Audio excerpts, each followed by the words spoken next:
যারা সফল মানুষ তারা আপনার আমার চাইতে অনেক বেশি সমস্যার সমাধান করতে পারেন, আর সমস্যার সমাধান করতে পারেন বলেই তারা সফল হন। তাদের চিন্তার প্যাটার্নই কিন্তু ডিফারেন্ট। তারা সমস্যার দিকে দৃষ্টি নিবদ্ধ করেন না, বরং সমস্যার পরিবর্তে সমাধানের দিকে দৃষ্টি নিবদ্ধ করেন।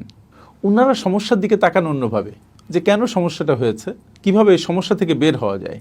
যখন আপনি সমাধানের জন্য চিন্তা করেন তখন সমস্যা আপনার কাছে হালকা হতে থাকে এবং সমাধানের অনেক অপশান আপনার সামনে তৈরি হয়ে যায়।